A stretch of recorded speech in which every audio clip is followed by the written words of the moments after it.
What's up? Welcome to Tales Tomorrow. I'm Morrow, your storyteller for today. With me I have some more RPG horror stories. I've been meaning to make some more RPG horror story videos regarding my own personal experiences, but I gotta be honest, ever since I opened up a server to play with my friends and have Mary and Micah there to DM, I really haven't had any negative experiences. Not to the point where it's been like, I need to talk about it, I need to tell the tale. There are a couple of things I could definitely talk about for sure, but it's almost like little micro incidents rather than like a big story arcing thing. I did submit something for Crow's Perch to hopefully put together into a video in the future, so whenever that comes out, that will come out and I'll let you know. But for now, I guess I'll just get to some RPG horror stories written by beautiful strangers online. So let's get some stories for today. When you accidentally kill your girl instead of kissing her. A brief anecdote I would like to share. The year is 2007. The medium is IRC text chat. The game is D&D 3.5 mid-level Gestalt. Two of the PCs in the party just so happen to be boyfriend and girlfriend in game. I do not recall their races or classes, but the female PC was wearing either a mithril breastplate or full plate. The party reached an inn. Players describe their PCs settling down for the night. The player of the boyfriend PC says something to the effect of, boyfriend PC takes the girlfriend PC by the waist, sets her down on the bed, removes her breastplate, and kills her. Oh, we're starting off strong here today. Oh, wait a minute, hold on, there's more. For a minute or so, there's only silence.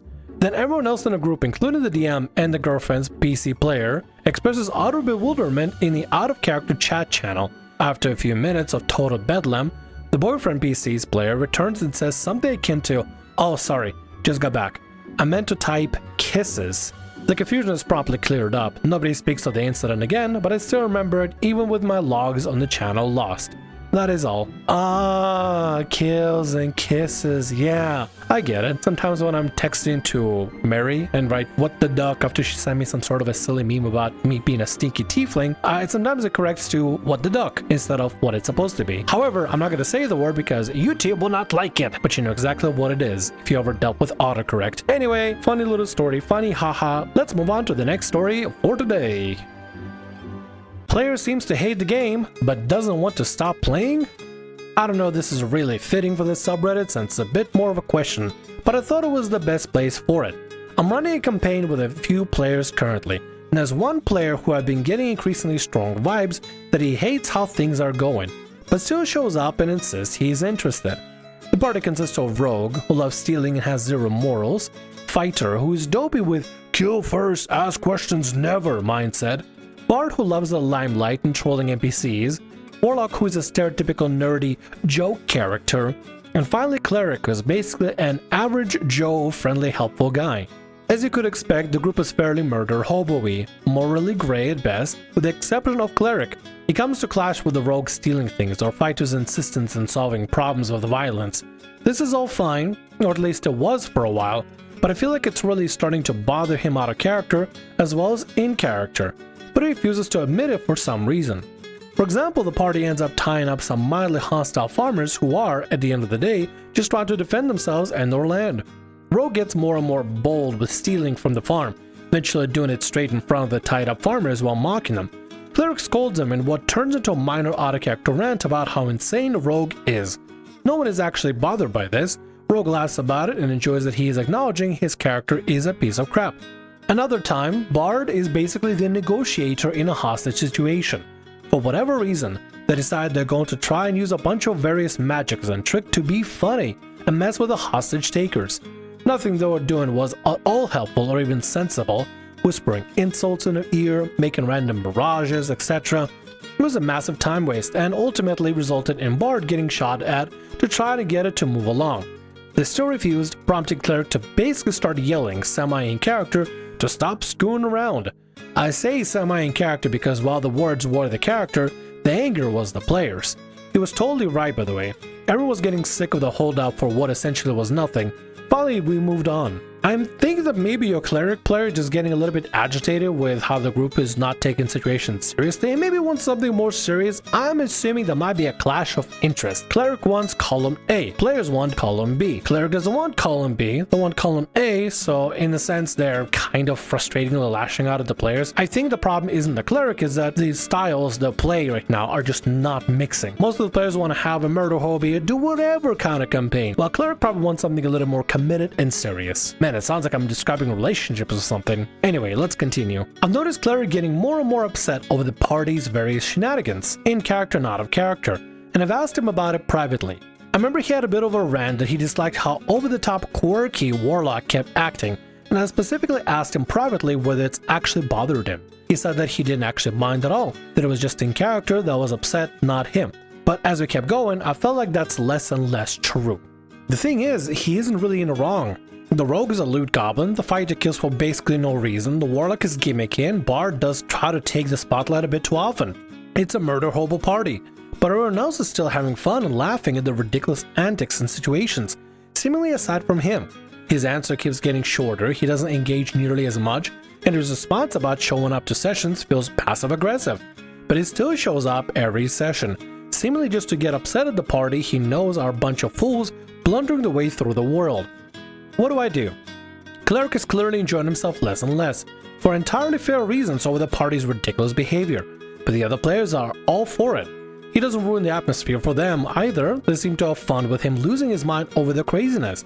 But I can tell he's getting closer and closer to a breaking point. Sounds like you and Cleric need to have a heart-to-heart. Maybe Cleric just doesn't realize that they could play other games or doesn't want to look for other people to play games with. Maybe they really like the group but just hate the characters they're playing, right? Like they love the friend group, they love you as a DM, they love the other players to bits, but the characters are just obnoxious, annoying knuckleheads. But they tolerate them because they want to keep playing in this game even if it annoys the living piss out of them. Probably that's what's going on. I think you and Cleric needs to have a heart-to-heart and really figure it out. Hey, maybe we can make a new character for you that's more of a, an idiot that meshes well with the party instead of the average Joe. Or maybe, it's a clash of playstyles and wanting to do something serious instead of something silly. Maybe Cleric wants to play in a serious campaign where people aren't acting fool and actually playing proper characters in a proper role-playing, RPG story classic game scenario and not having like murder hobo intentions. Maybe they need to find a different group, different DM, different game in general. I don't know, but you need to talk with the Cleric and figure this out before it turns into a massive powder keg, because if this doesn't get solved or resolved, it's going to turn to a power keg, and guess what powder kegs do? They go boom. You don't want to go boom, you wanted to prevent it, because otherwise things are going to get really awkward. Anyway, OP, wishing you the best of luck. I'm going to move on to the next story for today. Player tries to bypass rolling and uses homebrew he made up on the spot. Hello, I figured I'd share this semi-horror story with Reddit. It's basically wrapped up and it's one of the more mild cases I've seen, to be frank, but still very annoying. So have you ever just had that player, the dude that can't accept he failed something even when he rolled low, so he just says he should succeed because of his character or his backstory or some other weird flimsy reason like that? Yeah, that's what this story is about. Possibly the most textbook example, I think. Also, this is a HSD&D group with a lot of new players. That's important. I'm guessing HS means high school. Cast list: Sorcerer, that guy. Players: other players unnecessary in understanding the plot. Bard, guy that doesn't take the game too seriously. DM, me. So to start off the tale, I'll tell you some background from my world. In it, there was a large war hundreds of years ago, which featured a lot of Warforged and robots, as well as tech in general. This is the reason for which the Sorcerer's Warforged exists. He is less magical and more machine-like as a robot, with code and the like. His player introduced him as having access to his own source code and stated this as a reason for his sentience. This will be important later. Now the notable thing is that Sorcerer is a pretty new player and pretty young one too.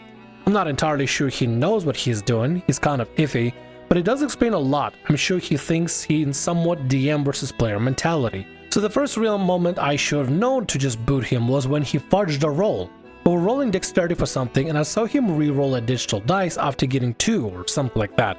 Since he was new and I didn't want to be too harsh, I just said I saw that, made him fail that roll. He'd soon find new and stranger ways to cheat. This would come in form of our first mechanical boss, a giant automaton called Thrak, with a bunch of weapons on it. He opened up by trying to sneak up on it with gaseous form and hack it. Keep in mind he is a sorcerer, he doesn't have any technical skills. He has control over his own source code, which he used as an argument that he could do that, but I dictated that as a mostly story-related thing, and out of game asked him to not try to hack bosses like this because I prepared a lot and was hoping for a big fight on the player's side. I also cited his mechanical inability to do this Instead, he would never agree on a hacking ability. If the player wants to flavor the stuff as hacking the system whenever they do magic and stuff, like, crowd control magic, like dominate monster and stuff, that's fine and well and good, because it's flavor for the sake of mechanical purpose that doesn't change mechanically, and it stays as flavor. But be able to just hack things just cause, I think that'd be a little bit too much. Unless the character has some sort of reason to know how to hack something, access to your own source code, whatever that's supposed to be in this universe, doesn't mean that you have access to other creatures' source code or can upload your source code to something else. It just wouldn't work like that. Unless it does. I mean, listen, I think if he wants to be able to hack things, I think he could probably play some other game system like Cyberpunk Red, or what is the other one? Shadowrun. Shadowrun has that, I think. Pretty sure. I never played Shadowrun, so I don't know. But I think so. What also really bothered me was immediately after the battle, he has to incorporate some of the weapon on Thrak. I was fine with this, but would make him roll con to make sure his body accepted these new parts. After failing his check, he tried to just sort of roll again. Told him that not how that worked, and that he tried to sort of outplay me. That's the best way I could describe it. Like, he'd say that since he could alter his code, he'd just make it accepted, and I told him that would kill the point of rolling and denied it. In that session, I politely asked that he step back his weird, my backstory means I can hack this boss shenanigans. His response? Something that boiled down to no promises. So I told him out of game reason for why I wanted him to listen to his role and fight things normally.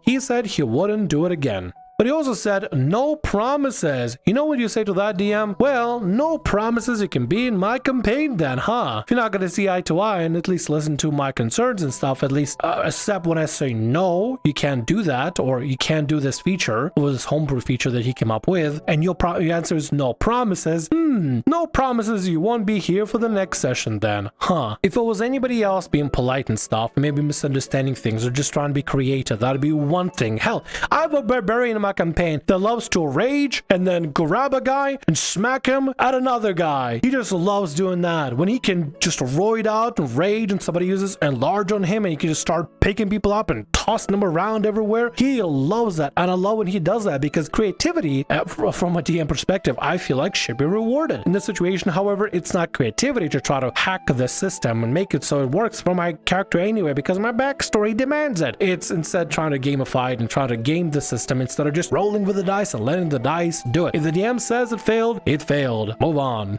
The second real incident where I considered kicking him was the joke session before winter break, where we went to Walmart on Black Friday and had to fight through a crowd of shoppers. The sorcerer started describing as his character was absorbing the blood into his machinery and growing in size and power. I politely tried to tell him he couldn't do this 2 or 3 times, but he just didn't listen. It's like he had my words going one ear and out the other. At a certain point, I just decided I'd ignore what he was saying. Just let him rampage to the confusion of everyone at the table. Bad move, I know. Should've just told him to stop more urgently. Eventually, I introduced the boss of that session, Mariah Carey, who was treated some more like an eldritch horror than anything else. As a sorcerer to make a dex check. On a fail, she shoots an icicle through the mass of machinery he had katamaried around himself by that point and pinned him to the wall. This was my solution to his weird ignoring of me telling him he could do that. His response, though, that he moved all the pieces of the machinery ball closer to him. Told him he had no control over that and pointed out the whole thing where he doesn't have the ability to do that, and he stopped asking. But what was stranger was his insistence that since he used the ice magic, he wanted to absorb the giant icicle he was impaled on.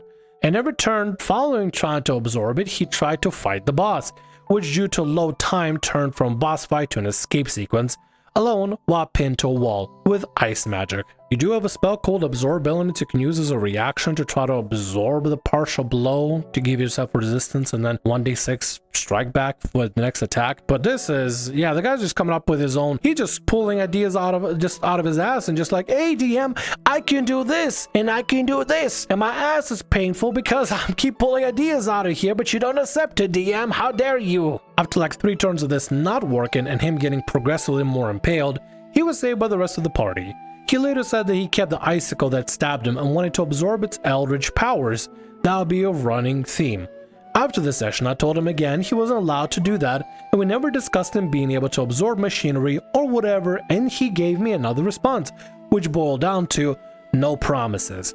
But I insisted and told him that being a warforged was a flavor thing, and he couldn't just describe his character doing whatever he wanted. He said he wouldn't do this again. Not. Anybody that responds with no promises, you tell them, oh, okay, well, no promises, you show up to the next session then, buddy. If you keep ignoring what I'm saying, if I keep saying no, but you keep doing it, clearly you're not paying attention. So no promises, I'll just forget to even roll for your character, or I'll just forget your character even exists in the campaign for next session. Seriously, you just should have put your foot down and say, no promises. If you do it again, you're out. Simple as that. I get the OP is trying to be very gentle, but sometimes with some idiots, you gotta put the foot down, and you gotta put it down hard, otherwise they don't understand. After this, we'd have another session where we fought the ghost of the bard's prior character in the last campaign, and part of his design was that he had a nucleus at the center of his chest, which dropped when he was defeated. There was a scuffle over who should have the item, and a competition between the sorcerer and another player prompted me to randomize magic items in the future. However, even after getting the item, he didn't even use it. He just tried to absorb its power. Told him that basically wasn't possible because it's the essence of a person, but it was in one ear, not the other. He had still yet to actually use this magic item, and even after the randomized magic item thing, he insists that he should get whatever best magic item popped out of a boss for story reasons. Receives the magic item, tries to absorb it, doesn't even use it, and just wants more magic items. Man, this guy is greedy. Shortly after that session, we had another where the party fought an NPC that took a liking to. And after viscerally disemboweling him with a homebrew spell, he hit me up on Discord for what is possibly the strangest interaction I've had with another player. He said he wanted to resurrect the NPC, to which I told him that the body needed to be whole for resurrection and my world, and after an incident where he tried to incorporate the NPC's power core and destroyed it in the process, as well as the whole ripping to a piece thing, this NPC was beyond resurrection. His response? That he would use the anime power, yes, he actually said that, in the epilogue session after the story was done to resurrect him. I was beyond perplexed, so I asked him to specify what that even was, to which he told me since the story didn't matter post-campaign, he should be allowed to be OP and resurrect the NPC afterwards. When I told him I didn't approve, he said something along the lines of, well, the anime power doesn't care what you think. I was baffled. So I told him that it's kind of had to. I was the DM. This was the moment I knew I had to kick him. But by this point we were like all but 2 sessions from completing the campaign. So I decided to just ride it out. You know what? You should have kicked him. You should have kicked him right there. If a player decides, your anime power doesn't care what the DM thinks. He thinks this is like one of those things where anybody can come up with anything and the DM doesn't make the call for anything. It's every other player. Oh no, him himself specifically makes the call for everything that happens. If I say it happens, it must happen. Doesn't matter if the DM says it doesn't happen or not. Who is the DM? The arbiter of the game? Puh, how dare he say something that I want to happen doesn't happen. Power of anime lets me do whatever I want. I'm even putting on the anime protagonist voice. It's because my throat is destroyed, dude. I've been recording for so long. My throat is wrecked. But I sound like an anime protagonist. That sounds way too pretentious. I should do this more. Man, I sound so pretentious right now. Look at me. I am the warforged that wants to absorb everything and use anime powers because anime powers don't care what the DM thinks. Alright, I drank water and I feel a little better. Let's go ahead and finish it. Finally, the most recent incident involved a session where we did a race, and this saw the most amount of his backstory fiat of the campaign. The string of events which happened was essentially, he asked if he could find a Ghost Rider-esque motorcycle, asked him to roll luck, and when he failed, he just found a normal motorcycle, to which he tried to mod it, and set the bike on fire and destroyed in the process.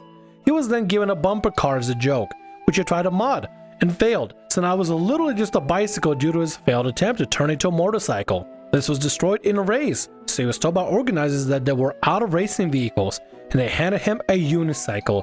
Guess what he did next? Really, guess. He asked to modify it, and fails. He breaks it, and gets last in the race. After the session, he told me that there should have been a pity system for those who were failing the race, but another player pointed out that he had caused every failure he had, but trying to mod stuff he didn't understand. What I really don't get is why he didn't try to play an artificer. He would have been able to do at least half the things he just said he could do. Overall, I'm probably not hosting him again. I don't really like him as a player, but yeah, just a really weird experience. As a player, he does sound like he would be extremely difficult to deal with, especially with all the cheating and stuff and enemy power doesn't care what DM thinks. Yeah, there's definitely gonna be a problem. You want to cut this guy out immediately, because I don't think this kind of guy that wants to cooperate with the DM or the rest of the party. They just want to get their way and that's it. And they'll keep pushing the envelope with no promises. But guess what? No promises, you'll be in this OP's campaign, I guess. I suppose if you go with no promises rule, then fair is fair. Good lord. And with that, that's gonna be all our stories for today. I want to thank you very much for watching, and thanks so much for being here. If you like what I do, consider subscribing to the channel and leaving a like. Also, if the RPG Horror Stories ever goes down, or if you want to submit your own personalized horror story, email is down in the description below. I'll see you again in more Tales Tomorrow. Bye-bye.